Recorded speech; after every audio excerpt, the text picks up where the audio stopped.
Good morning. We'll call the House Agriculture and Natural Resources Committee to order.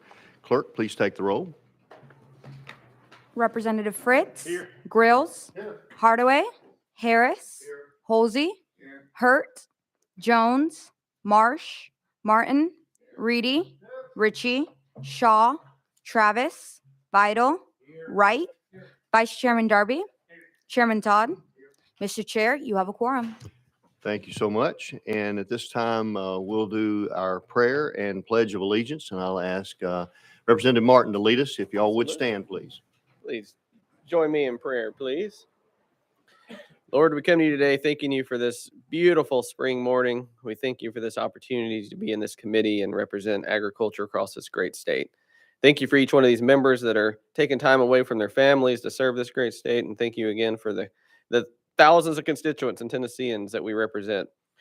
Thank you for just allowing us to be a voice for them and be a voice for you as we take on these duties. In Christ's name we pray. Amen. Attention, salute, pledge. I pledge allegiance to the flag of the United States of America and to the republic for which it stands, one nation, under God, indivisible, with liberty and justice for all. Thank you so much. Any personal orders this morning? Representative Martin. Thank you, Mr. Chairman. I have Miss Hannah Walker with me. She is from Powell, Tennessee, and a member of the Eagle Forum. Do you mind recognizing her today? Thank you for being with us. Any other personal orders? Representative Grills. Thank you, Mr. Chairman. I also want to let everyone know that my oldest daughter, Hadley, is with me this week, and she's been trying to keep up with me. But y'all make her feel welcome, and y'all make sure that she knows how good a job her dad does.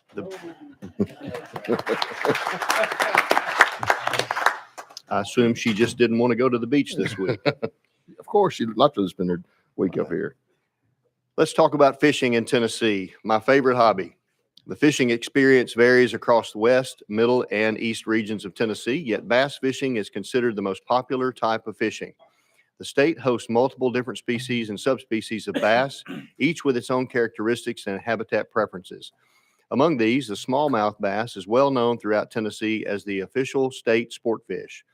Most commonly found in fast-flowing streams and large clear reservoirs, fishing for smallmouth bass is universally enjoyed by Tennesseans and visitors.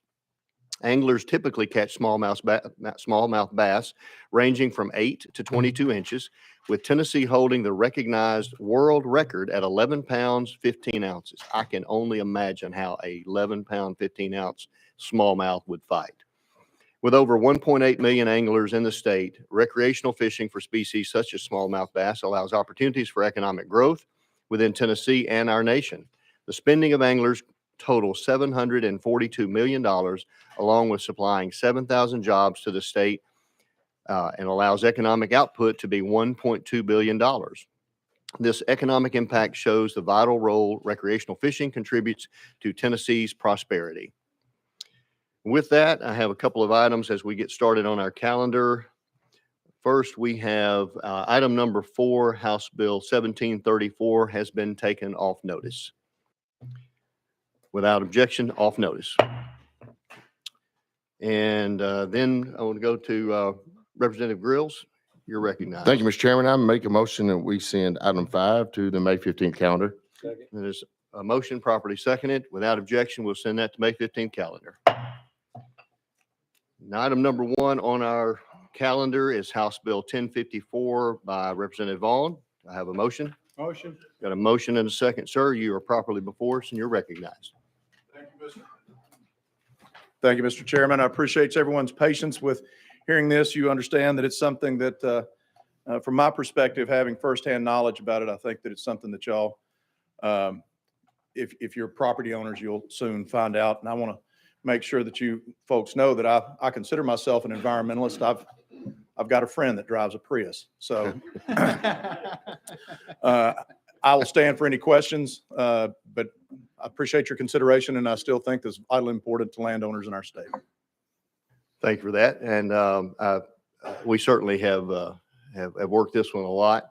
Do I have any questions for the sponsor or any comments? Okay, Chairman Reedy? Thank you, Mr. Chairman. I just got a question on the bill. All right, without objection, we'll be voting on House Bill 1054 as amended. All in favor, say aye. Aye. Opposed? The No. ayes have it. Moves on to, let's see, Finance, Ways and Means. Next, we have House Bill 1946 by Chairman Howell. We have a motion and second, sir. You're properly before us. Thank you, Mr. You're Chairman. recognized. I have an amendment if you want to adopt it now, or maybe it's traveling. I'm not sure which it is. It's it's on the bill already. Okay, very good. Well, we do need to adopt it, I'm told. Okay. So that is, we have a motion on drafting code 15522 Correct, that's what I have. and a second. Without objection, we'll vote on that amendment. All in favor, say aye. Aye. Opposed? The ayes have it. The amendment goes on the bill. So you're recognized on the bill as Thank you, Mr. amended. Chairman. The amendment makes the bill was brought to me by the Ocoee River Rafting Outfitters Association. As you may know, the Ocoee River is a part of the Tennessee State Park System, which is overseen by TDEC, which oversees state parks, and they are deferred on this bill, actually helped draft some of the language on it. One of the primary economic drivers in this beautiful but rural, somewhat depressed area of Tennessee is the whitewater rafting on the Ocoee River. This bill only impacts the Ocoee River, no other river in Tennessee. There is approximately 200,000 plus rafters who enjoy the Class 4 rapids on this river every summer. They come from all around several states to enjoy that. And the Outfitters Association asked me to bring the bill because not only am I their representative, but I also chair the state board, which negotiates with TVA for the water that they use to raft. What this bill does, it allows the board to negotiate with TVA to pay for additional days of water releases on the Ocoee. This is at no cost to the taxpayers. There's no tax dollars used. These fees are collected by the outfitters per head, per rafter, and they're put into an equity fund handled by the Treasury. It also caps the number of outfitter permits issued by the state parks and which manages the Ocoee River State Park. Number 3, it recognizes the Ocoee as an Olympic river under the State Scenic River Act. As you may recall, it was the site of the whitewater venue for the 1996 Olympics. We believe this designation will help with tourism promotion. And last but most important, or at least important, allows the outfitter with a permit. Some of these permits have been in the family since the 1970s. And it's reached the point where some of the owners would like to retire or sell their business. Under current law, they cannot transfer their permit. So we'd like to fix that to allow them, like any business, to sell their permit or transfer it. So that's the 4 things that this bill does, and I would ask for your vote. Thank you, sir. Appreciate that. Any questions or comments for our sponsor?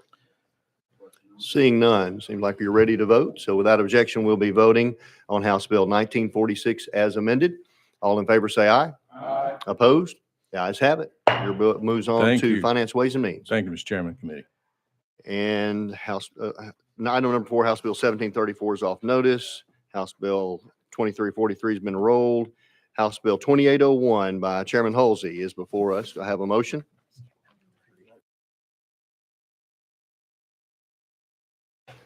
Sorry about that. I skipped one. My pages stuck together. House Bill 1101, item number 3 by Chairman Haston. We have a motion and a second, sir. You're properly before us. You're recognized. Thank you, Mr. Chairman, and I do have an amendment, drafting code 15524. That's what we have. We have a motion and a second on the amendment. We'll go ahead and put that on without objection. All in favor, say aye. Opposed? The ayes have it. Amendment goes on the bill. You're recognized, sir. Thank you, Mr. Chairman. TDEC has grants which come from their local parks and recreation fund. These grants can be used to improve and develop recreation facilities. These grants are usually at a 50-50 state to local match. This bill would allow distressed counties to apply for these grants with the 90-10 state local match. With that, I'll be glad to answer any questions.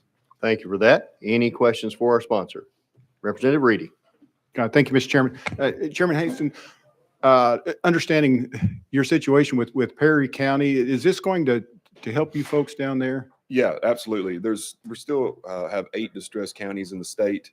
I believe that Representative Grills also has one in his district, and I'm glad to have him on board on this bill. But yeah, it just helps some of the counties that need it the most be able to get some improvements that they need. Thank you, sir. Thank you. It's, I'm for this piece of legislation. Thank you. Representative Grills. Thank you, Mr. Chairman. And Chairman Haston, you and I talked about this early on, and before the bill even got filed, people back home had already heard about it. That's how much these people in these distressed counties are paying attention to what we're doing up here. And they understand the impact, the positive impact that we can have on them. So thank you for the idea and working with us to get it done. Thank you. Any further questions or comments? Seeing none, if you're ready to vote, we'll be voting on House Bill 2801. Excuse me, let me back up. House Bill 1101, 1011, get my dyslexia fixed here, as amended. All in favor, say aye. Opposed? The ayes have it. Moves on to GovOps. Thank you, Mr. Chairman. Committee. Now we'll be moving to item number 6, House Bill 2801. Have a motion and a second.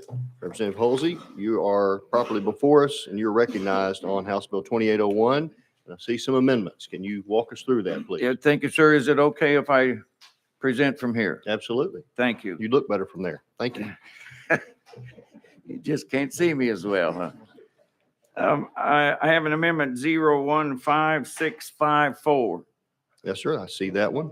We have a motion on that amendment and a second. Without objection, we'll vote on that amendment. All in favor, say aye. Aye. Opposed? The ayes have it. The amendment drafting code 15654 goes on the bill. You're Thank you, recognized, sir. And I also have someone here today who would like to address the committee when you see fit to do that. This amendment just says if somebody has never vaccinated any of their animals, that if an emergency is declared, they will never send or ship or sell any product at all from their quarantined little farm across state lines. It's what this amendment says. So I don't know if you like it or don't like it or want it or it helps the cause, but it was put there to maybe help the cause. Okay. And I see 2 other amendments, one by Representative Ritchie and another one by you with a different drafting code, 16394. No, I don't want those. Okay. And Representative Ritchie? Okay. Representative Ritchie declines his. So we have a bill as amended with the drafting code we just put on. Any questions for the sponsor, Representative Shaw? And we do have a couple of folks who want to testify. So we'll at your pleasure, we'll go out of session. You go right ahead, sir. Thank you, Mr. Chairman. So this amendment, I understand, says that they will not sell outside of their county. They don't have to vaccinate the animals, but they won't sell a cow to anybody outside of the county. Is that basically what you're saying? Representative Holsey? It's outside the state. Outside the state? Yes, sir. So we kill everybody in the state and then we're going, okay. Okay, thank you. I understand it. Thank you. Representative Halsey? Yes, that's what the amendment says. The issue that we were talking about that everybody was worried about is the state vet said that if you had an outbreak of something that was dangerous and we still wanted to market meat across the state line, that the state that we're marketing to could refuse if the vet could not say that every animal in the state of Tennessee has been vaccinated. So what the amendment says is you don't have to worry about people who've never vaccinated because they're not going to send anything out of state anyway. Representative Shaw? What about in the state, though? This is what I'm getting back to. I mean, you can still purchase it in the state, right? Or can you? Representative Halsey? Yeah, but that's not the issue. The issue and what everybody's worried about is marketing stock out of Tennessee, out of state. And the issue is, or at least was brought up by the state vet and the Department of Ag, was if you send meat out of state and you can't say that every piece of meat's been vaccinated in the state, that the folks you're trying to market it to out of state can refuse to take it. and it will interrupt this chain of meat producers that we have in the state of Tennessee. That was the whole issue. Didn't have anything to do with in-state problems. The whole issue was we are worried that we cannot market our product out of state if we cannot say that every animal in the state's been vaccinated. So that's what the issue was. Didn't have anything to do with in-state. Representative Shaw. I understand that, Mr. Sponsor. You explained that very well. I'm asking you, but in the state, let's stay in the state. Let's don't leave, because my issue wasn't out of the state. My issue is that animals need to be taken care of. That's my issue, whether you are 15 yards away or whether you 1,000 miles away. So what about in the state of Tennessee, if some kind of an outbreak happened, you don't have to vaccinate your animals as long as you don't move them over state lines. That's what you're saying? Representative Halsey. That's what this amendment says. It says that anybody that does not vaccinate and has never vaccinated will not send anything across state lines. Representative Shaw. Thank you, Mr. Chairman. Representative Marsh. Thank you, Mr. Chairman. And Representative Hulsey, if you sell it to somebody in Tennessee, which I guess this would be okay with your amendment, what's to prohibit them from selling it out of state? Representative Halsey. Well, I don't have an answer for that. I don't know. Most of the time that would never happen because whatever little products, you're talking about people who have 50 chickens, 2 hogs, 3 beef cattle, and a horse. And they sell eggs to their neighbors. I mean, these are people who have never vaccinated. They raise healthy animals, completely healthy animals, but they have never vaccinated. They don't feed GMO feed. That's just that's their preference. And they consume the animals that they raise. And that's the whole issue with the bill is that if you have a state of emergency, these people, because they have never vaccinated, do not want to force to have their animals vaccinated because you have a state of emergency. So I don't think that's going to happen. Most of whatever product they raise, they eat themselves or they sell to their neighbors. Representative Halsey, to that question, would it be accurate to say that whoever they sell it to would then become the new owner and become property of a new person, and they would be under the same law? That you could probably read it that way on that amendment, yes. I would think this applies to whoever owns the animal. A follow-up, sir? Thank you, Mr. Chairman. How do we know that these are all small family owners that do this? I mean, it doesn't limit it. Your bill doesn't limit it to them, does it? Representative Halsey?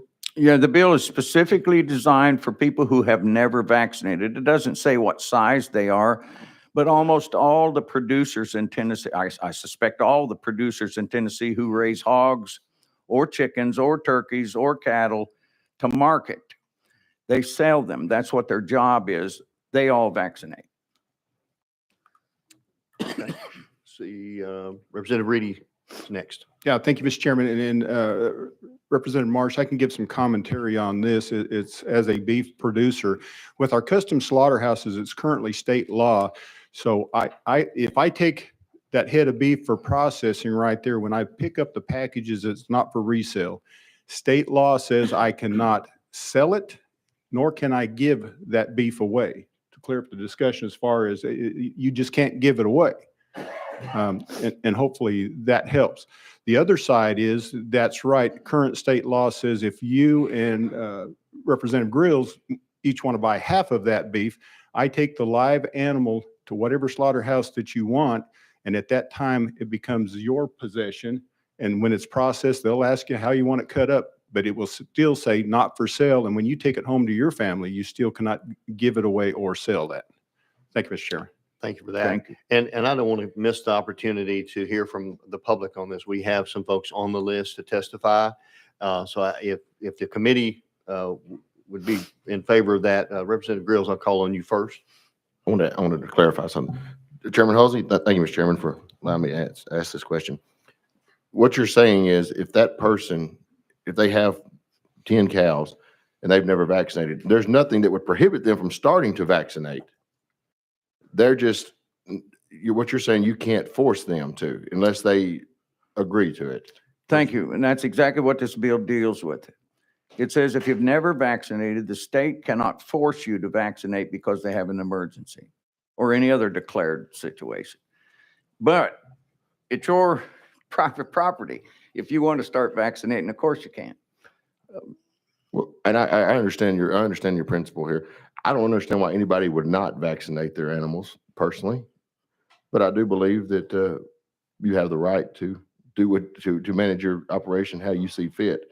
I don't want somebody coming and telling me I have to change oil in my tractor every 100 hours just because somebody thinks that's what I need to do. And that those same fundamental principles of private property are what are that's what's at the root of this bill, I'm assuming. Thank That's you. what this is all about. Thank you for that. Without objection, we will go out of session and hear from the folks that have, some of them traveled a pretty good ways to be here. So definitely want to get them on the record. So without objection, we'll go out of session. We are out of session. I'll first call up Dr. Sibley. Oh, well, you were on the list last week. We carried forward. If you want to, that's up to you. On the next one. Okay. I apologize. We had the wrong note here. I have Hubert Karaman. Just approach the podium there, and there's a little symbol showing like a voice symbol. If you'll punch that button, your red light will come on and the microphone will be hot. Pull it down to you. Introduce yourself, and you'll have 3 minutes to give us your testimony. And then if folks have any questions, we'll go to them. You're recognized, sir. Thank you. Thank you for letting me speak here. My name is Hubert Karaman. I'm a large animal veterinarian. My wife and I have a dairy farm in North Carolina with 80 Jersey cows.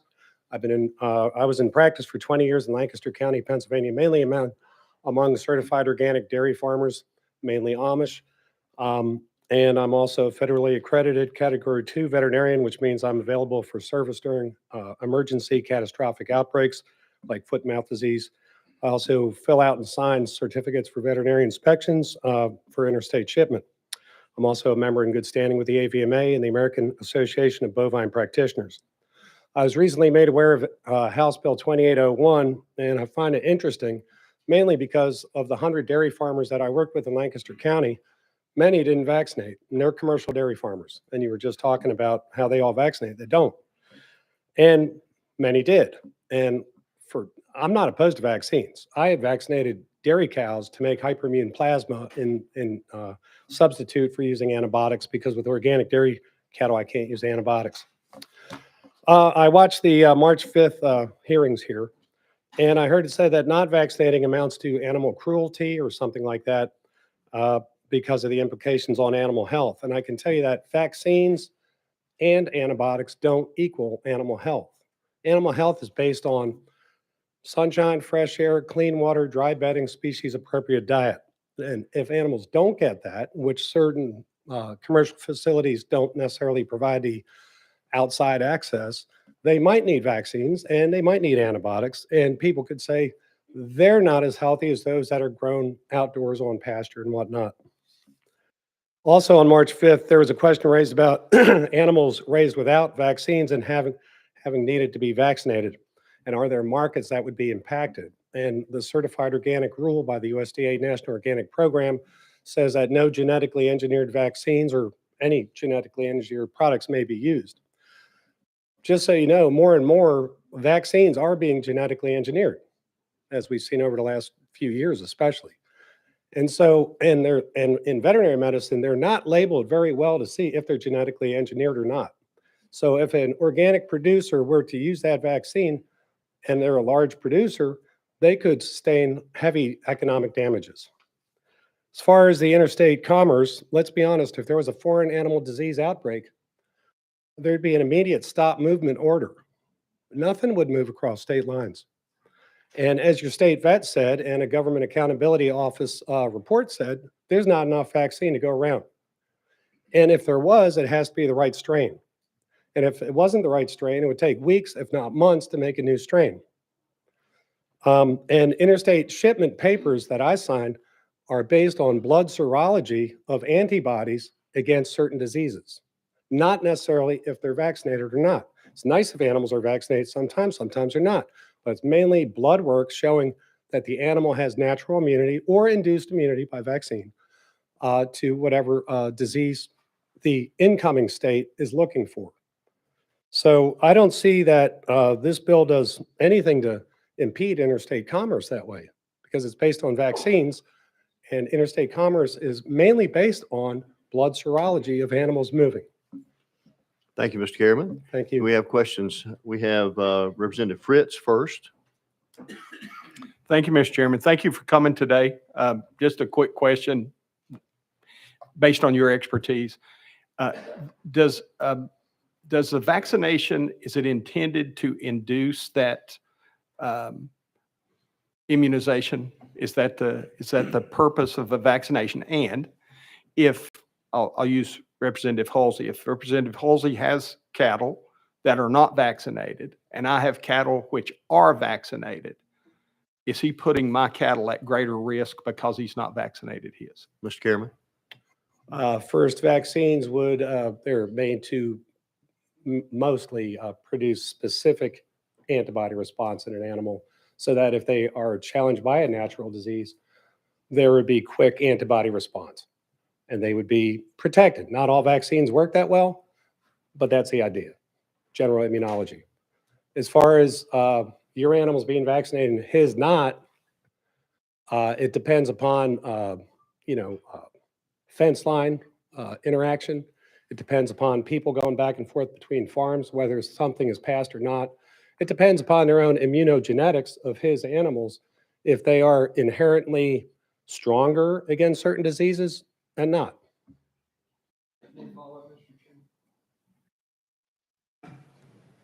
You're recognized, sir. Thank you, Mr. Chairman. So is the idea of a vaccination to protect that animal? Mr. Carriman. Yeah, like the rabies vaccine. It's for that dog. And next we have Representative Ritchie. Thank you, Chairman, and thank you for being here with your experience and everything that you listed off, and you stated that you could almost argue that an animal that's provided the bedding and the right nutrition and sunlight and all that stuff could end up potentially being healthier than an animal that's not provided those same products that are out there. It was another comment that was shared, kind of alluding off of what you had said in the previous committee when it came to the interstate and animals being shipped outside of the state. From your experience or from knowledge, it was shared that if there's an animal in the state that's not vaccinated, that could end up putting that particular livestock or whatever it is, there from an industry from being able to be transferred outside of the state. In your experience, is there any state with 100% certainty in the United States that can state that every animal inside of their border is 100% vaccinated currently? No. Mr. Carriman. No. Thank you. Definitely not. And Representative Jones. Thank you, Mr. Chair. Sir, are you from, you live in North Carolina, or you live in Tennessee? Mr. North Carriman. Carolina. North Carolina, okay. Representative Jones. Thank you. And North Carolina, this is about taking away the right only under extreme circumstances or emergency situations for our state veterinarian to have this vaccine compliance that we haven't seen in a generation. And so your state of North Carolina does not have that exemption. Is that correct? Mr. Carriman. I honestly don't know, but I don't think it does. Mr. Jones. So Tennessee, you're coming here telling us our state should do something that your own state does not have, which your state veterinarian can issue an emergency order if needed, which is rarely used, which has hardly been used. And you're telling us in Tennessee that we should do something that your own state, where you have your farm, they don't even have this in law there. When our state veterinarian told us this is not a good idea, when the Tennessee Veterinarian Association said this is not a good idea. And so I'm just trying to understand, perhaps you can get your General Assembly to pass this and test it on them, but I don't think Tennesseans should be a guinea pig for this experiment of a state that will not allow emergency vaccines. So I appreciate you coming down to testify, but I just think that, I trust the veterinarians in Tennessee. We couldn't get a Tennessee veterinarian to come here to tell us this, so they had to go out of state to bring a veterinarian to this committee. And I think that speaks for itself. Mr. Carriman. I just want to say, like I said earlier, I found it interesting when I became aware of this bill 2801, that vaccines would be not forced to be used, uh, not forced to be used. And in my experience, as I said, many commercial dairy farmers in Lancaster County, Pennsylvania, and elsewhere that are certified organic, generally, maybe some conventional, don't, in whatever state. That you had to, or that I came in from North Carolina, I don't think necessarily means you couldn't find anyone in Tennessee. I just happen to be a integrative veterinary medicine dairy vet, which is very few and far in between. And so, Thank you, sir. Representative Shaw. Thank you, doctor, for being here. Help me understand. You said a lot, but I still am missing something. Help me understand why you would administer a vaccine to an animal or even to a human. Why do you vaccinate? Give me the reason for that. Dr. Harriman. thank you. Generally, to induce immunity to a specific disease or a set of diseases. There's a 9-way vaccine that a lot of dairy cattle farmers use. Again, I'm not opposed to vaccines. What's interesting though, is that one kind of vaccine, the intranasal vaccine against pneumonia, if you use it in a herd and you don't get all the animals in that herd for whatever reason, there's a herd immunity because the majority of the animals are vaccinated. But the whole idea is to induce a protective ring around that herd or that animal specifically. Representative Shaw. So let's just use pneumonia is good. Let's just use that. So an outbreak of pneumonia. Mhm.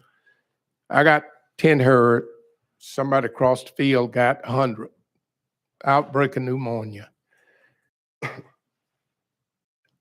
I would vaccinate my animal because I didn't want that animal to get pneumonia. That would be, I think we could all agree on that, right? Yeah, you'd have to use the intranasal vaccine in the face of an outbreak. You couldn't use the injectable. It doesn't help. You would have to do that preventatively, just so you know. Okay. Representative Shaw. So if my neighbor's cows had pneumonia and I didn't want mine to get it, I'd have to say that again. Dr. Harriman. The intranasal vaccine. You wouldn't have to use anything if you didn't have interaction between your herd and my herd, let's say. Or Okay. people walking back and forth or trucks going in and out. Fomites, they're called, mechanical vectors. You wouldn't have to do anything. You wouldn't have to protect your herd from my herd. Representative Shaw. If there's no movement between. Okay, so then animals don't get disease like humans then, like viruses. You're saying animals don't, as long as you keep your herd on your side of the fence and I keep mine over here, I wouldn't have no problem with mine. Is that basically what I'm hearing? Dr. Harriman. That would not be incorrect. Hmm. If I go to a sales barn and I go bring in some cattle and they're not vaccinated with the intranasal or whatever it is, shipping fever could happen because of stress of the animals moving between facilities and seeing other animals that they don't know. And there's stress and there's reduced immunity because of steroid release internally. But if there's one farm with a set of animals, 50 dairy cows, and there's another farm 2 miles away with 150 or 15,000, they don't interact. You don't have to. Representative Shaw. So then the virus don't travel. You just made that point. If they don't interact, that shouldn't be a problem. I'm learning something new. I thought a virus could just through the air or whatever, and I'm please forgive me. It's just my stupidity. I thought a virus could. So you can't catch a virus other than interacting is the only way you can catch a virus. Dr. Harriman. Well, or it could be on the wheels of trucks, something like that, coming in and out and movement. But you got to be in pretty close proximity. Hmm. And not everybody in this room, if someone had, some contagious bug, would get sick because their immunity is better than someone else's for whatever reason. Representative Shaw. But they could. They could. Okay, that's you've helped me. Thank you. If you're interacting. Viruses don't travel by air like flies carry diseases. It's got to be like within the, Okay, Yeah. thank you. Thank you. Thanks, sir. And next on the list, we have Representative Darby.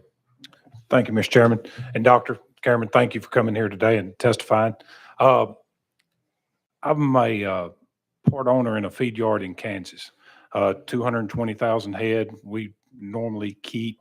I called out there over this bill because it's pretty close to me. They give me the opposite answer.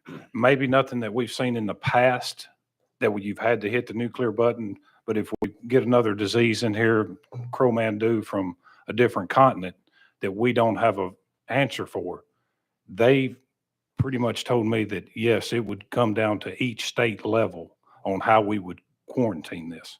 And I'm in the produce business, and we have salmonella outbreaks pretty regular.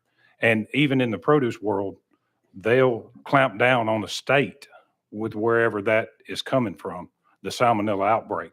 So maybe in the animal world, we've never seen that before. But if we get to that where you have to have the nuclear option there to vaccinate, that is something that could happen in the future, correct? Dr. Kerriman? again, if you have a feedlot in Kansas, you're not going to be seeing animals coming in during a foot and mouth disease outbreak from any state. So until the stop movement order was lifted due to serologic testing to see which animals are not infected versus those that are infected, your folks in Kansas are protected, and that's the whole idea of stop movement orders and keeping animals in place. Again, the vaccine, if there's the appropriate right vaccine for the right strain, that could help. But right now, if you look at that GAO report, they did a simulated study between Iowa and Texas, the biggest hog and cattle producing states. And there's like 14% availability of the vaccine for the type they were looking at this point. I don't know where other states would rank in getting the vaccine from the vaccine bank concentrate, it's called. I understand what you're saying, but I think animals would not be moving across state lines, let alone county lines, let alone like in Wyoming with brucella that they have, let alone across rivers. There's just, there would be a stop movement until the declared emergency is over. Kind of like during COVID, I guess. Representative Darby? Okay, and thank you for that. And let's talk a little bit of something about cattle. Cattle, you got a little bit bigger window.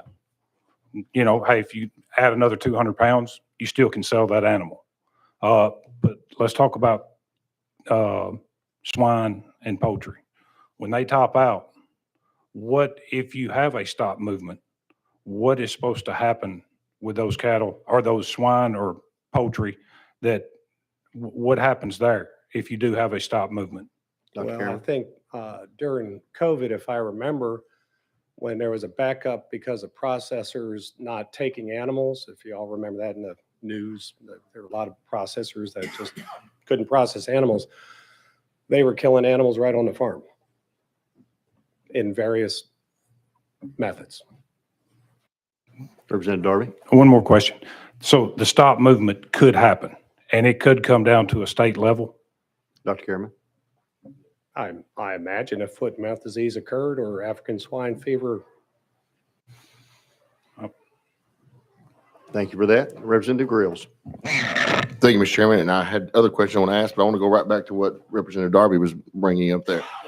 So if we have something like a foot and mouth breakout here in Tennessee, and what's going to happen? How is that going to play out? I'm assuming that they're going to shut down every animal that's transported from Tennessee. Is that fair? First thing they'd probably shut down is any animal markets, stock markets. And then also, you're going to need animal ID. And the stockmen, the livestock owners in this country really don't like electronic EIDs in the ear where you can wave a wand from 12 feet away because it costs money and time to put them in. But that's going to help in that situation a little more. So if we have our state vet and they say, yeah, but I have exercised this right to require a vaccine for every animal. So just like that, they're going to start taking animals again because we can guarantee that every animal's been vaccinated? Is that, Across state lines? yes. I doubt it. And that's almost, It's what going to take a while. I'm sorry, go ahead. you know, and I feel like, okay, if we allow vaccinations, then that means that we're going to be guaranteed a market. But if we don't allow vaccinations, we're going to kill a market. That's not necessarily the case. There's a process that when you have an outbreak, that outbreak has to be contained. Oh, it's. And I understand that this may be a tool that they want to Right. use, but that state they will not be able to transport animals until they can prove that outbreak is contained. Is that fair? Dr. Cameron? That's definitely fair. In that GAO report that was talking about preparedness of the USDA for a foot and mouth disease outbreak, there are 11 points, 11 factors. One of them is vaccination. So there's 10 other things that would have to be done as well. And they surveyed a lot of state officials of various rank and professions.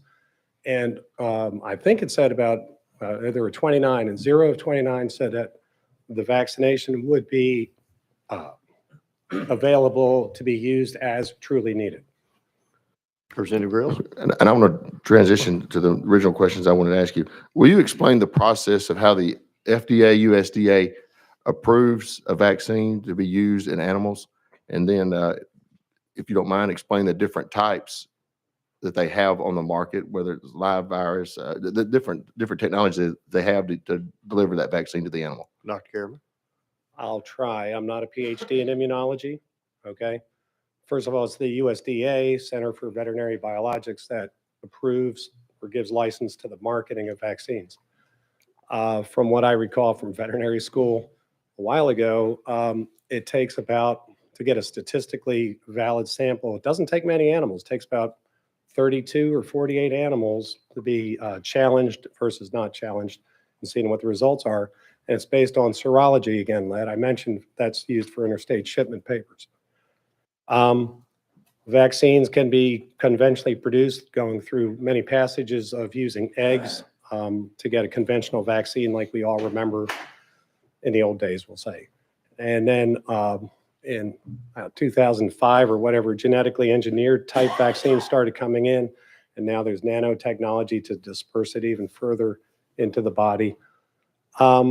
Genetically engineered vaccines are interesting, actually. I mean, just even though I don't use them, but they can take a snippet of a virus or a bacteria and magnify it, and so that it does its job to induce immunity. I'm not a PhD immunologist. I apologize, but it can be given by injection, intranasal, orally. There's various ways in birds, and I'm not a poultry guy at all, but usually things are sprayed in their noses or in the water when they're young, or injected at a day old. Representative Grills? Thank you, Mr. Chairman. And I understand that, but I'm specifically more focused on the types of technology that are actually used to implement that vaccine into that animal, not just the nasal spray or an injection under the skin, or the different technology platforms that are out there. And are there new technologies that they're working on? And I guess ultimately what I'm getting at, I don't want to see a vaccine come on the market that has emergency approval that has not been proven. And then someone is forced to use a vaccine that has not been proven. It has emergency use authority, and I'm fearful of that. We've seen, and so, well, that's far-fetched. No, it's not far-fetched. It just happened. Maybe it was in humans, yes, but that has opened the eyes of the American citizen. Now, I will also say that America still has the safest food in the world, and it's the lowest cost food in the world. And for that, I'm grateful. And that's because of the technology that scientists have used and implemented in the American agriculture industry. So for that, I'm grateful. And I don't think any of us up here are against science or against new technologies. We just want to make sure that the policy that we set forth is both legitimate, not political, but right and safe. Thank you. Dr. That's the Cameron? key word, is safe. That's what everything in food animal medicine is about, is it's safe. In dairy cows, that's my specialty. Are there residues in the milk of anything or meat? Is it safe? And with a lot of the genetically engineered vaccines coming out, it is interesting, but I don't know what the definition of safety is by the USDA CVB. And I'm also not sure if emergency use authority is being extended into the regular realm. I really don't know. Representative Ritchie. Do you have for him? Okay. Representative Marsh. Thank you very much, Mr. Chairman. And I know avian flu was big outbreak or can be in chickens. What would be a natural disaster in beef cows or dairy cows that you can say that this could be what we're talking about in the future? Do you know of anything right now that? Foot and mouth disease. It hasn't been in this country since 1929, so it's considered a foreign animal disease. Representative Marsh. So we really haven't had any problem with what we're talking about, but what we're talking about today is maybe stopping it in the future. And then a little bit earlier, we were talking about if you kept your herd separate, you shouldn't catch virus. I understand that. And I've got beef cows, and every now and then my bull does leave to go visit the neighbor. And the neighbor's bull comes over with me. And in chickens, you have birds moving in with the chickens that could carry the disease. And I suppose coyotes or deer or these other things could move these diseases around, even though your herds are not together. So is that correct? Dr. Harriman. I wouldn't disagree with that. I mean, farming is legalized gambling. So, Representative Darby. Thank you, Mr. Chairman. And I forgot the main question I was wanting to ask. And again, I appreciate your time. But with Dr. Shaw, Representative Shaw over there, when you were talking about the Now, why would everybody laugh at that? with Representative Shaw, you made the distinction there that viruses, diseases, about the way that they're transferred, just be in contact or a tire. How many different diseases are transmitted by horseflies, mosquitoes, ticks? how Dr. many? Harriman? I don't know, but a fair amount.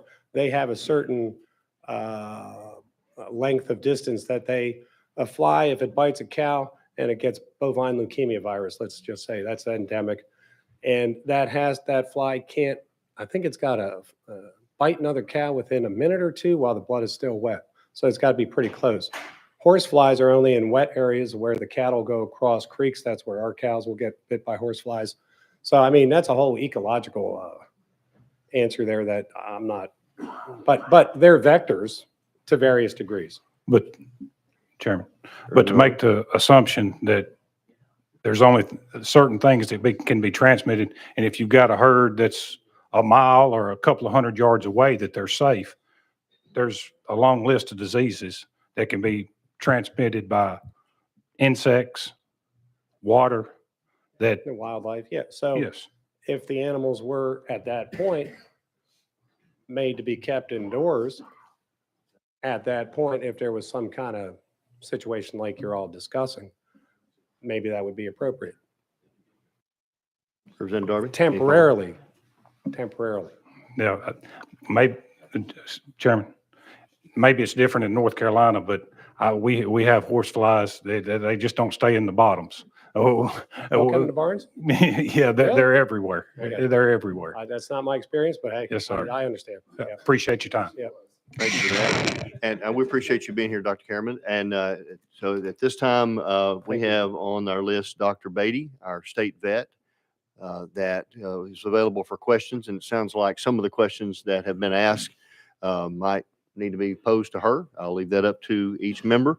We do have Representative Ritchie on the list for Dr. Beatty.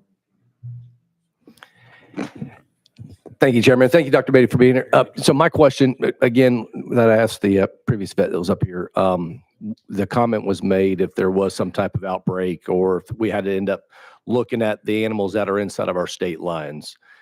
There's no way right now with 100% certainty that we could share with another state, we could pick 49 of them, that every animal in a particular species category in the state of Tennessee has received that vaccination to begin with. I was sitting in the hotel room last night and I saw multiple ads from back in East Tennessee to where folks have non-vaccinated, no antibiotic beef, poultry that they have available for sale. Saw that just last night and it just popped up. Wasn't looking for it or anything else. But my concern was based off of the previous committee, the sample or the example that if there was a poultry or a particular bird, I don't know if it was guinea or whatever it was, if another state, we would end up not being able to say that every animal is vaccinated. To my knowledge, I don't think that we would be able to do that, whether this passed or not. Is that correct? Dr. Beatty? And thank you. So I think there's some misunderstanding about what happens between myself and another state veterinarian when there's a disease. Okay. So truly there will be a stop movement if we can get it implemented. That's a big lift. We're working on that. And it is my job every day to get up and think about how to protect industry. One day I won't have this job and I'm going to go home and be a cow producer. So I have skin in the game. So let me say that stop movement is hard. Let's pretend that we're going to use foot and mouth disease as an example because it hits all the cloven hoofed animals, all of them, including our wildlife. Okay. So if we find, I'm going to use Chattanooga because it's easy right now, or even Nashville or something like that. We find one case of foot and mouth disease on a farm there. That farm will immediately go under lockdown. And then the plan would be to stop movement in a controlled area. And then if vaccine was agreed upon by industry, our USDA partners, I mean, it's not a decision that is made by me alone. Industry has to agree. And so we would vaccinate in a ring around that premises to try to stop the unmitigated spread of disease to other counties and other states. And the scary part is if a disease like foot and mouth disease gets into our wildlife, okay, we can't do anything. You can't kill all the pigs. I mean, there's no way. And I think we all know that there are parts of Tennessee that have a terrible problem with wild animals and wild boar. So I think that I don't ever call and say everybody's vaccinated. What I say is that we have control of this 10 kilometers. We know every animal on it. We know when they move. We know what's happening. And so if I can convince them that the guy with the pig in the center is not going to spread disease, because remember, the smaller farms are higher risk. Commercial farming is mostly done indoors with swine and poultry. And I know people don't like to hear that, but if you're going to feed a nation, you've got to grow food.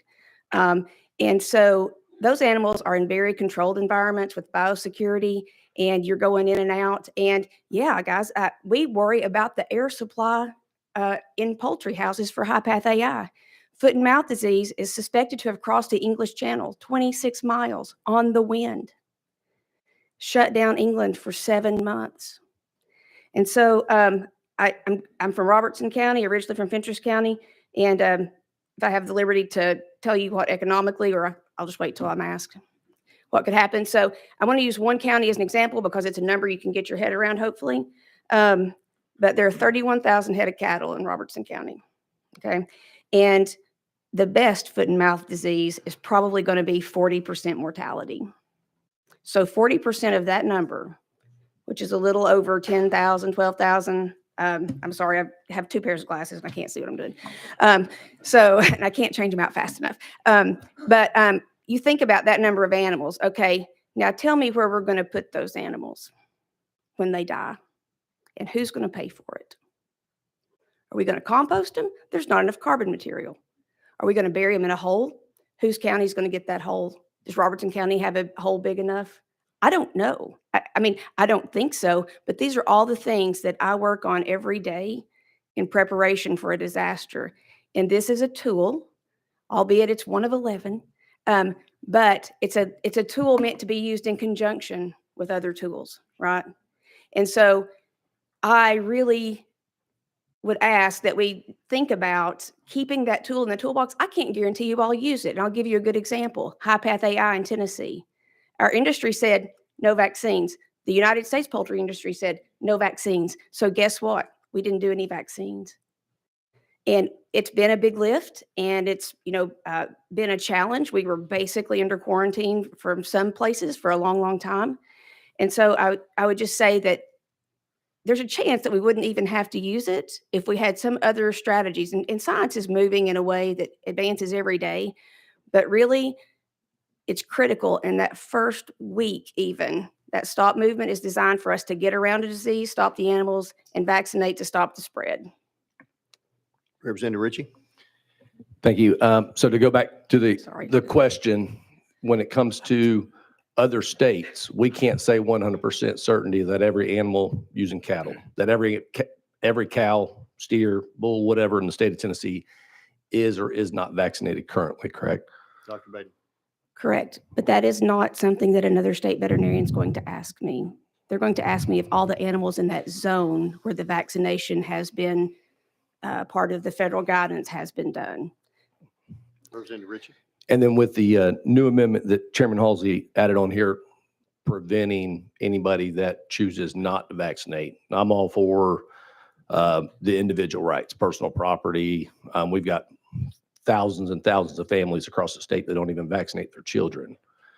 And for whatever reason, whether it's religious, I don't trust a lot of the stuff that comes from the government. We had a lot of specialists and a lot of so-called professionals that were given a lot of off-the-cuff responses for what we just went through in 2020, 21, 22 with COVID. And that's my fear, and so many folks that I represent, is that there could end up being something that's a knee-jerk reaction, and we're going to end up forcing a vaccination on somebody's own personal property, their cattle, their swine, their poultry, whatever it is. And if we put the amendment in here to prevent those animals from leaving the state to where they only have to be there locally, I understand that it could end up still spreading, but it still comes down for me to that personal property right. And when we don't have the long-term data, and some of the studies that I've looked at, some of these vaccinations that have come out have very significant, severe mortality rates, cull rates, things of that nature for some of these things that are out there that are all experimental. So going back to what Chairman Grills had mentioned previously, it's taking it, making sure that we're doing the safe and the most effective thing.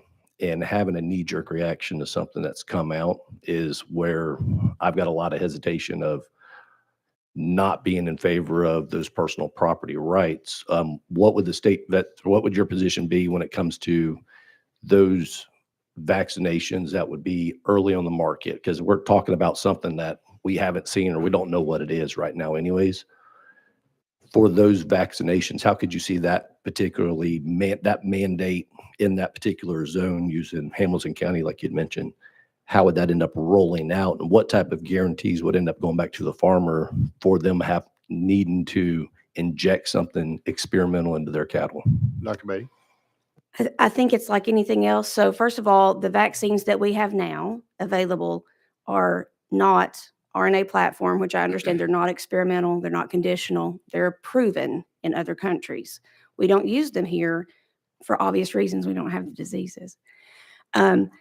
But the newer platform vaccines, they go through the Center for Veterinary Biologics, as he said, and they have specific requirements. And there's a whole PowerPoint that I could bring and show you. I work with those folks a lot. But what they do is they will make a company prove safety. They don't have to prove efficacy in an emergency because, hey, in an emergency, we want to see if it'll stick, right? I mean, we're literally trying to stop a disease that could devastate our economy, our environment, our food supply, yada, yada. So we're trying to find something. And if they can prove that it's not a safety risk, then they will let them utilize it. And that's the abbreviated version. That's a very complicated discussion, but I will say that like the safety issue is paramount to them. There's not, well, in my opinion, there's not much political stuff going on at CVB. As I've said, they're a bunch of dorks just like me sitting behind a computer, and they don't have any desire to be in politics. And so their passion is for creating a product that will help animals. And so I think that that's the key, is to know that they take their job very seriously. And they also, would want to encourage people to understand that they do not release a product that is not considered to be safe. Now, if there were something that happened, there's always the same legal recourse that you have now, right? You'd report it. There's a liability process there. Potentially, you could go back to the company. You could go back to the state if we ordered you to do it. But then it goes through a judicial process to see what has happened. or who is at fault or anything like that. But, you know, there is no vaccine without a risk. I understand that. Vaccines are made to cause inflammation. I will tell you that I'm meeting with all the other state veterinarians on Thursday to talk about the cattle disease in Texas. I don't know if you're aware of that, but there is a virus moving through the dairy industry in Texas to the point that other states are saying, let's put the brakes on this for just a minute. And I say that because we don't get a lot of cattle from out west. We're an export state, right? Thank God, because then we would have to be coming up with some way to manage the movement of these animals and identify those animals as they come in from Texas. And we don't worry about dairy cattle so much, but we got a lot of beef cattle, and dairy cows and beef cows all share diseases. They just do different things. So.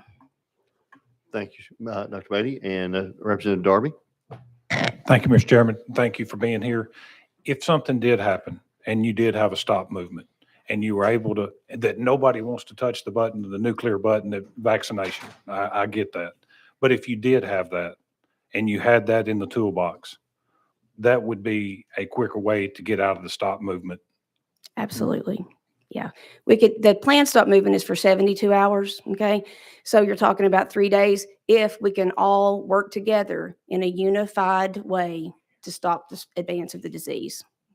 And so it will go longer if everybody's doing their own thing. And then once it becomes endemic, we're going to lose the ability to market animals as free of disease. And I am not saying that people have to vaccinate for everything at all. I mean, we're literally talking a handful of diseases that could cripple our economy, damage our food supply, diseases that could be a public health risk. I mean, if high-path AI became more transmissible to people, because it's already moving to people in Cambodia, and we had the opportunity to vaccinate all the chickens versus having to go through a situation like COVID, wouldn't we vaccinate all those chickens to try to stop it from jumping species? So I don't know what's going to happen in the future. Certainly, life is much different than it was 5 years ago before COVID, even in the veterinary world.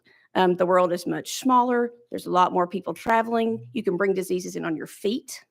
That's why they give you that little sheet when you do international traveling, and it's an honorary system. Like, you have to mark down if you've been in contact with animals. So those are kind of things we're up against. And I just think that this is a different ballgame. I have lived through a lot of emergency response since I've been in this position, more than we've ever seen in the state before. And so there is a plan. I'd love to discuss the plan with people if they would like to hear about it, but it's way more complicated than Dr. Beatty just vaccinate this and euthanize that. There's really a lot of thought and epidemiology and hard work and veterinarians with boots on the ground who are working to make sure that we do not cripple industry, that commerce continues to move, that people have a livelihood, and that people can eat. So if you think about, somebody mentioned the COVID issue where we had standstills. Okay, we'll be euthanizing healthy animals if we can't move them. Sow barns have about 5,000 to 6,000 sows, big ones. So what are we going to do with 5,000 to 6,000 healthy sows when they're at the end of their production cycle? What are we going to do with all of their piglets? I mean, as somebody mentioned, pigs and chickens are placed at a very specific time. So thank you. I want to take a point of privilege at this moment before our students leave. If y'all can hang on just a second. Representative Grills, you're recognized. Thank you, Mr. Chairman, for this. This is the Obion County Youth Leadership Group. They're up here. Sorry, I didn't get to y'all earlier, but y'all make them feel welcome. They'll be here the rest of the day. Thank you for being with us. And I know they have to go somewhere else. So y'all have a good day. Representative Darby. Thank you, Mr. Chairman. Last question. Not really a question, but just to get your answer here. There's a lot of correlation, and I didn't take the vaccine. I didn't take COVID shot. So I'm not stating that at all. But I would say it was less than 1% what COVID was.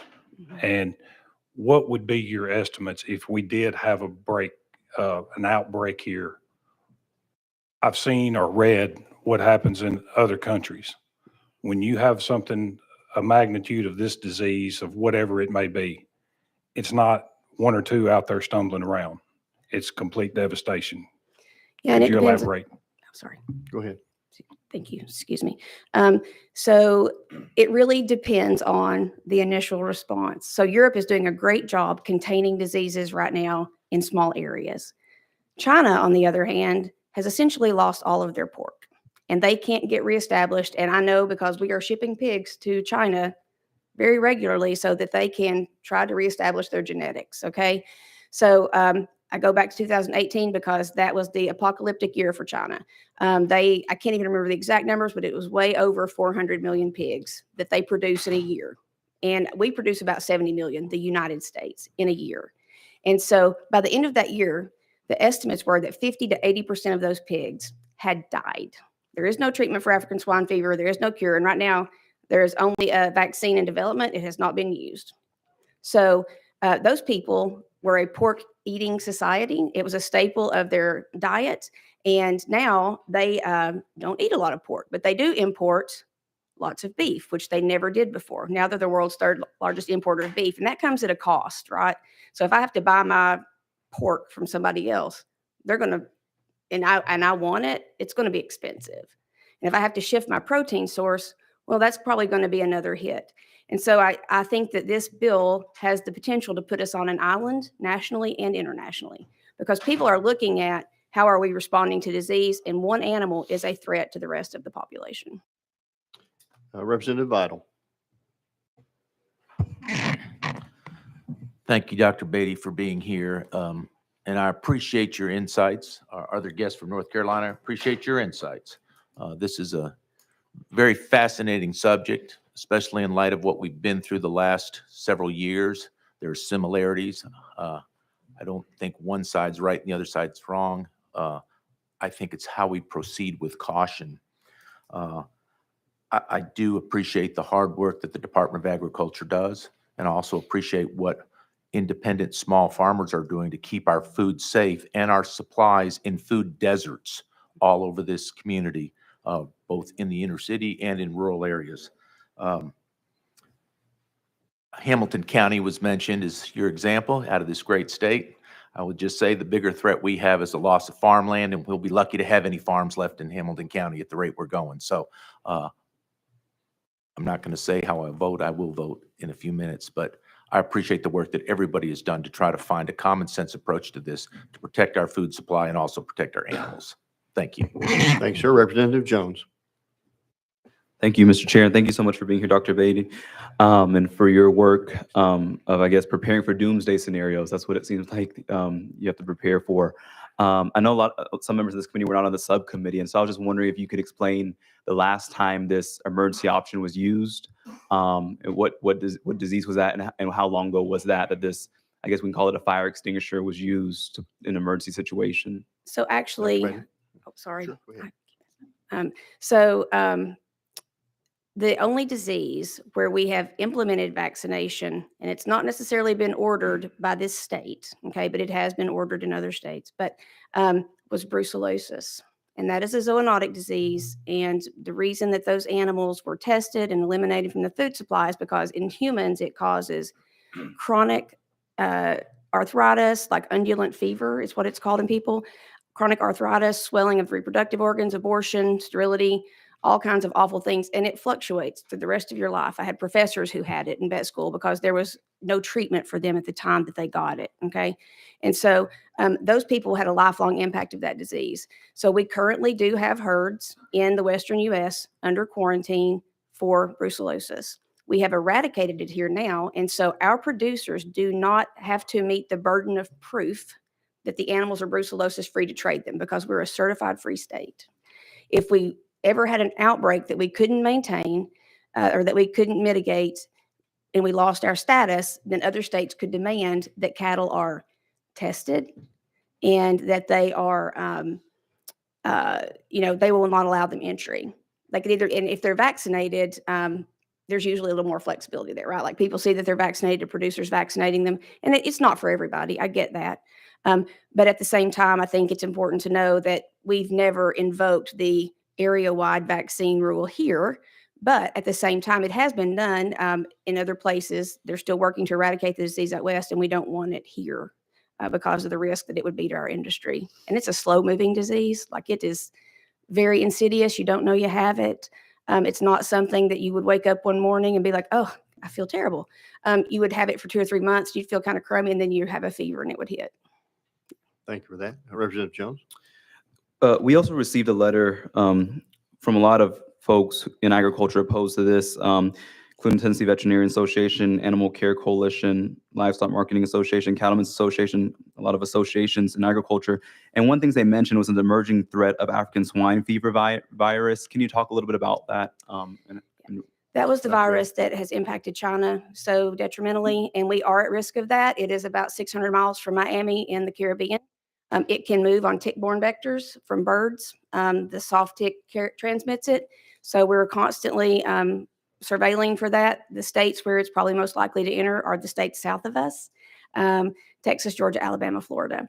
And so there are lots of boat landings right now, and they are working very hard to even eradicate the product when people land. Like they burn food product, right? Because it can be transmitted in product. And that's the other thing we have to recognize too, is that I'll go back to that. But in a stop movement, it stops food product. And that is a big deal too, right? Like, because Tennessee's going to be stuck with what Tennessee has if it's an impacted product until we can work out a way to move product and determine that it's not contaminated, because we don't want the disease, even if it doesn't infect people, to spread to other animals. But African swine fever is a real risk. It's 100% fatal. Animals can have it chronically before they die, so they can live. By chronic, I mean they'll live 3 or 4 months before they go, but it usually kills them within 7 to 14 days. And it's a disease where it's bloodborne, basically, but they bleed everywhere. And it's transmitted on shoes, fluids. It's very, very fastidious. It survives in feed for years. It can survive in a freezer for years. So once it's here, it's going to be pretty challenging to get it gone and to make sure that it stays gone, because we don't know where it'll be hiding. Thank you, Dr. Beatty. Representative Jones?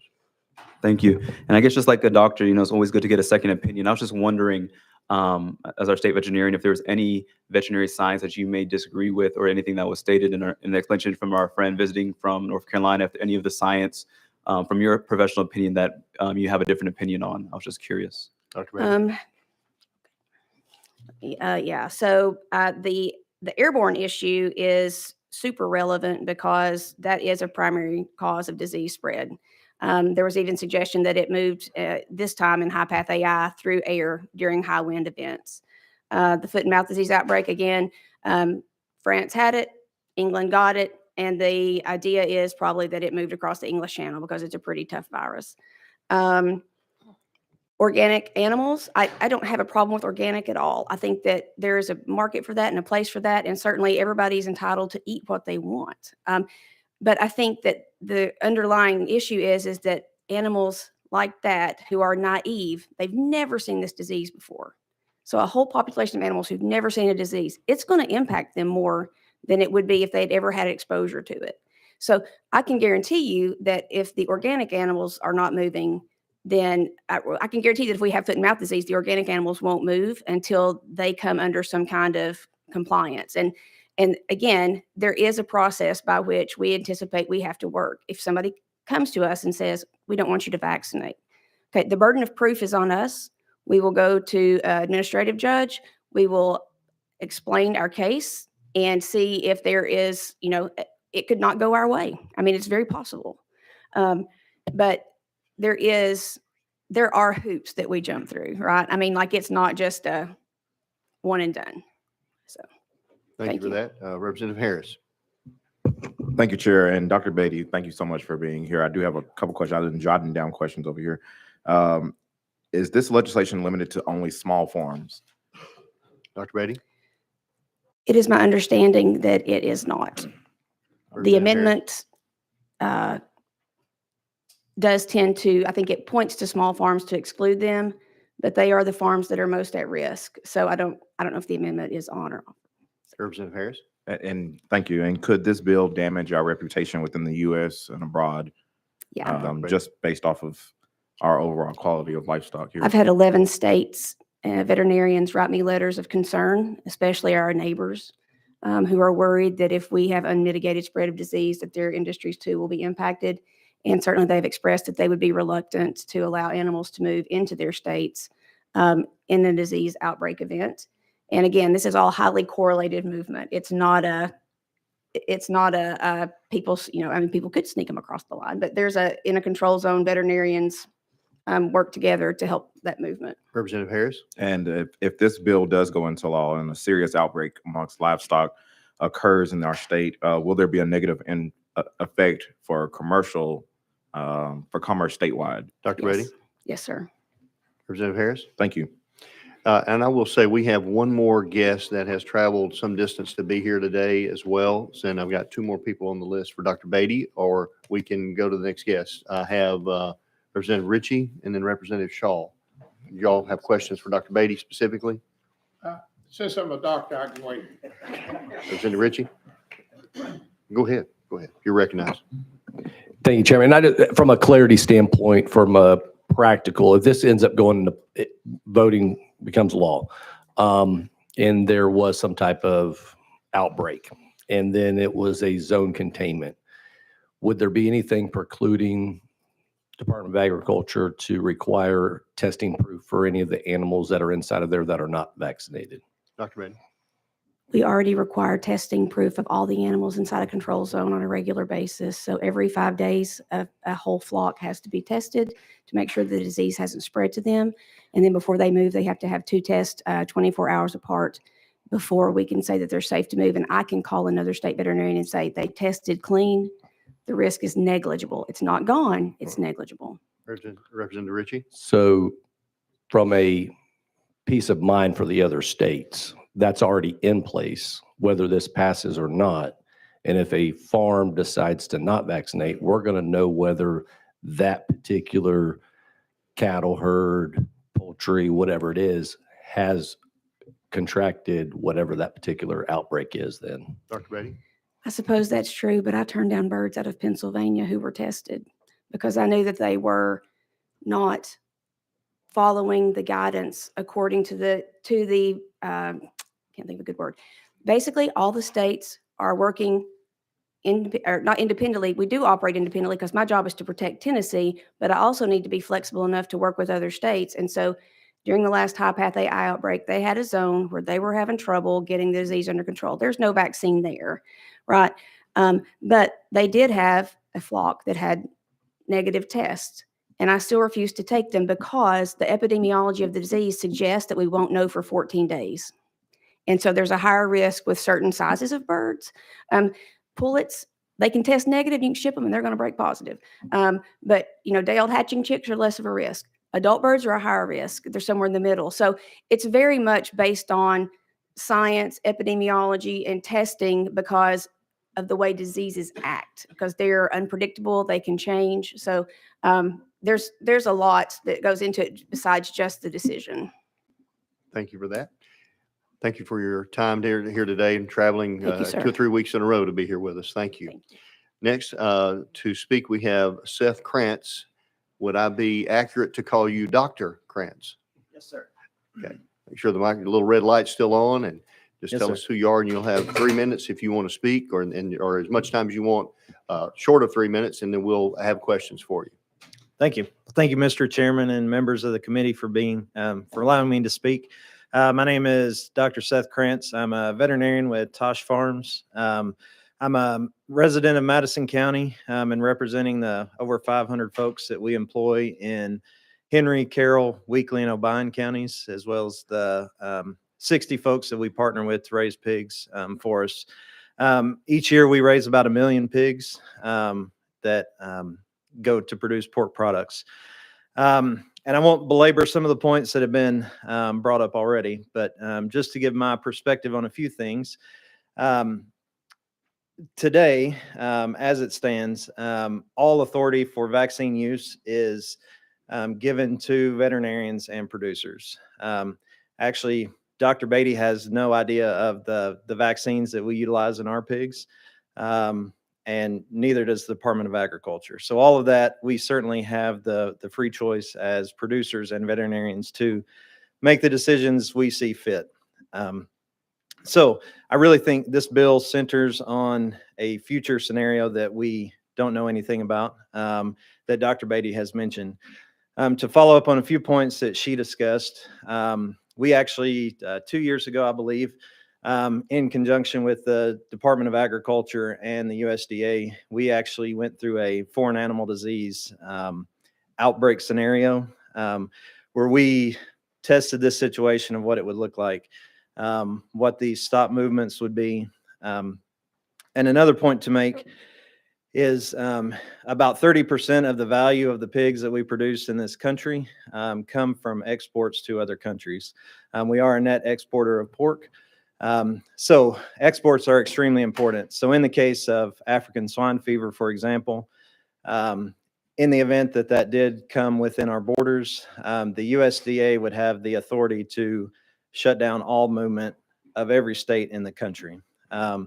And that's based on our export market shutting down, particularly for countries that also don't have the disease. So that would impact Tennessee just like it would Iowa. And so in response to that, we have to act very quickly to try to resume commerce. And the only way we can do that is proving that we are free from disease. So Dr. Beatty mentioned the establishment of control zones and testing. Without a vaccine, our current method of controlling a foreign animal disease would be depopulation. So if one of our farms in Tennessee were to have African swine fever, actually the USDA would have the authority to require us to depopulate those animals to prevent spread. Dr. Beatty explained very well the other problems that come in, the challenges that come into that with disposal of animals, the animal welfare implications of having to euthanize large numbers of animals. But really that would affect small producers, large producers of any size. With a disease that infects more species like foot and mouth disease, that would impact cattle producers, sheep and goats the same way. I'm over my time, Mr. Chairman. I apologize. No, we appreciate you being here. Thank you for that. Do we have any questions for Dr. Krantz? Representative Jones? Thank you so much for being here. And so, I guess in your opinion, your professional opinion, are you supportive of this legislation as it stands now with the amendment, or do you have concerns about it? Dr. Krantz? Yes, so I would respectfully request your opposition to this bill. We're very fortunate in the state of Tennessee. We have a Department of Agriculture and our state veterinarian who support the best interest of farmers in the state. And I do think, to Dr. Beatty's points about this impacting other states or our standing with other states and our ability to protect commerce in the state, I do think this is a bad idea. Representative Jones? Thank you so much for being here. Representative Shaw? Thank you, Mr. Chairman, from doctor to doctor here. Thank you, doctor, for being here today. I just want to briefly ask you, I don't want to commentate, but just briefly ask you, because the time it would take to go through an administrative law judge or whatever, and I heard that explained, to get something done, if you had to jump through those hoops, could you not save some lives, some animal lives and time in getting some things done if there was an outbreak? Dr. Krantz? And are you referring to if there were a vaccine? If that was, yeah, if Yes, that sir. was, we know we're talking future basically here, because from what I've heard, nothing has actually come up to this point, but because we don't know what the future holds based upon what we've seen. If we had to go through that process, could we not be saving time and lives while we do that? Yes, sir. I fully believe that if we had a vaccine we could utilize in an emergency situation, it would ultimately be better for the livestock producers in the state of Tennessee. And I think some of these decisions, as Dr. Beatty mentioned, these decisions aren't hers alone to make.